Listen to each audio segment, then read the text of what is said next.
लड़की बड़ी बड़ी तांबे जैसी आंखों से घूर रही थी। उसकी बड़ी आंखें नकली सिरों के ढेर में छुपी हुई थी। वह आवाज निकालने की हिम्मत नहीं कर पा रही थी और तभी मुखौटा पहने हत्यारा पहले ही विशाल कुल्हाड़ी लेकर उसके पीछे आ पहुंचा था। लड़की इतनी डर गई कि उसका दिल धड़कना ही बंद हो गया, लेकिन उसका शरीर और भी ज्यादा कांपने लगा। अब क्या करे वह? अगर वह और इंतजार करती रही तो उसकी मौत तय थी। शाओ मेई ने पलटवार करने का फैसला किया। उसने हिम्मत जुटाकर पास पड़ी कैंची तक हाथ बढ़ाया, लेकिन उसे यह ध्यान नहीं रहा कि उसके हाथ से बगल में रखी हेयर स्प्रे की बोतल भी टकरा गई।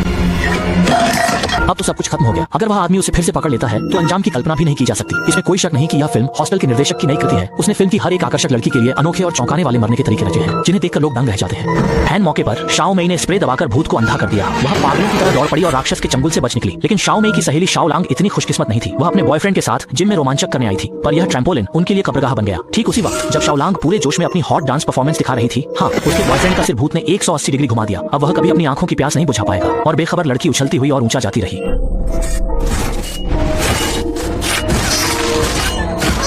छोटी लांग की दुखद मौत हो गई। छोटी मेई रोते हुए पुलिस को सूचना देती है, पर वह न हत्यारे का हुलिया बता पाती है न हत्या का मकसद। पुलिस हंसते हुए कहता है, फिर मुझे और कुछ नहीं पता। अगले दिन नकाबपोश आदमी कैंटीन के बाहर दिखाई देता है, पर पलक झपकते ही गायब हो जाता है। असल में इस बार भूत की नजर छोटी मेई पर नहीं बल्कि कैंटीन मोटी आंटी पर है। देर रात मोटी आंटी हमेशा दुकान बंद कर घर लौटती है, लेकिन उसने देखा कि काउंटर पर एक इंसानी चेहरा और आ गया है। ये क्या चीज है? वह धीरे धीरे उसकी ओर बढ़ी। भूत आ गया था। इस समय मोटी आंटी खुद भूत बन चुकी थी। आज रात के लिए वह सामग्री थी। उसे सिंक में जबरदस्ती दबाकर बुरी तरह मसल दिया गया, फिर उसे अत्यधिक गाढ़े वर्ण में चिपका दिया गया। मोटी आंटी को हिलने पर भी दर्द होता था, जैसे काटने से पहले सुअर की तरह। वह दर्द से कराह उठी।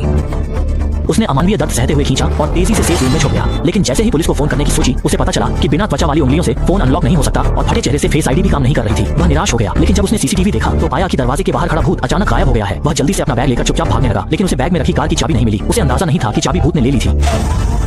मोटी आंटी तुरंत मुड़कर कचरे के डिब्बे में घुसने लगी, लेकिन अगले ही पल भारी लोहे के ढक्कन से दबकर 2 टुकड़ों में कट गई। अगले दिन उसकी निचली आधी लाश सुपरमार्केट के साइन बोर्ड पर टंगी मिली और कातिल ने यह तस्वीर इंटरनेट पर डाल दी, जो सीधा शियो मेई और उसके दोस्तों की नजरों में आ गई। शियो मेई ने पीछे पलटकर देखा तो पाया कि कातिल एक अजीब डिनर पार्टी की तैयारी कर रहा है और मेज पर बैठे सभी मेहमान शियो मेई के दोस्त और परिवार वाले हैं। बुरा हुआ, हमें निशाना बना लिया गया है, लेकिन आखिर क्यों सिर्फ हमें ही? शियो मेई की सबसे करीबी सहेली फान मेई को इससे कोई फर्क नहीं पड़ा। वे अपने बॉयफ्रेंड के साथ उस सील किए गए स्कूल में सुराग ढूंढने जाना चाहती थी।